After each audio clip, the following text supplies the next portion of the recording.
أعوذ بالله من الشيطان الرجيم. بسم الله الرحمن الرحيم.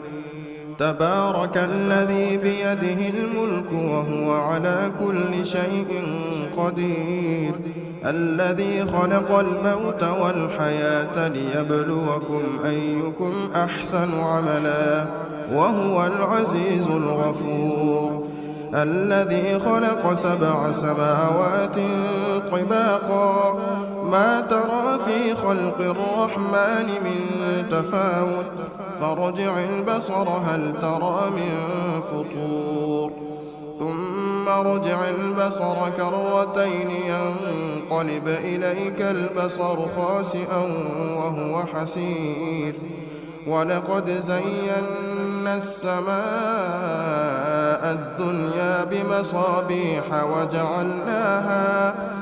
وجعلناها رجوما للشياطين وأعتدنا لهم عذاب السعير، وللذين كفروا بربهم عذاب جهنم وبئس المصير. إذا ألقوا فيها سمعوا لها شهيقا وهي تفور تكاد تميز من الغيظ، كلما ألقي فيها فوج سألهم خزنتها ألم يأتكم نذير، قالوا بلى قد جاءنا نذير فكذبنا وقلنا ما نزل الله من شيء إن أنتم إلا في ضلال كبير، وقالوا لو كنا نسمع أو نعقل ما كنا في أصحاب السعير، فاعترفوا بذنبهم فسحقا لأصحاب السعير. إن الذين يخشون ربهم بالغيب لهم مغفرة وأجر كبير، وأسروا قولكم أو اجهروا به إنه عليم بذات الصدور، ألا يعلم من خلق وهو اللطيف الخبير. هو الذي جعل لكم الأرض ذلولا فامشوا في مناكبها وكلوا من رزقه وإليه النشور. أأمنتم من في السماء أن يخسف بكم الأرض فإذا هي تمور، أم أمنتم من في السماء أن يرسل عليكم حاصبا فستعلمون كيف نذير. ولقد كذب الذين من قبلهم فكيف كان نكير.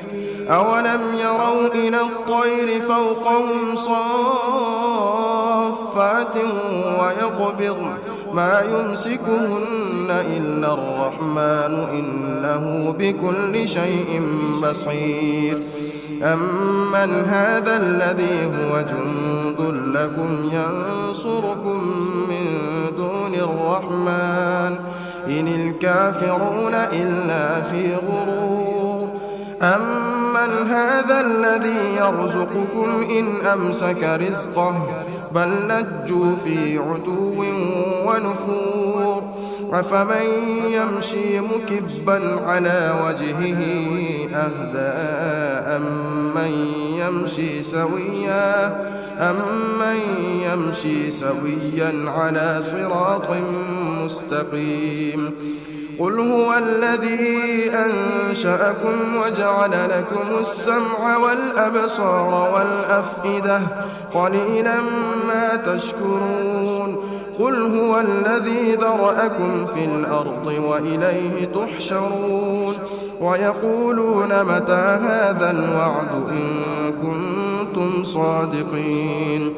قل إنما العلم عند الله وإنما أنا نذير مبين. فلما رأوه زلفة سيئت وجوه الذين كفروا وقيل هذا الذي كنتم به تدعون. قل أرأيتم إن أهلكني الله ومن معي أو رحمنا فمن يجير الكافرين من عذاب أليم قل هو الرحمن آمنا به وعليه توكلنا فستعلمون من هو في ضلال مبين قل أرأيتم إن أصبح ماؤكم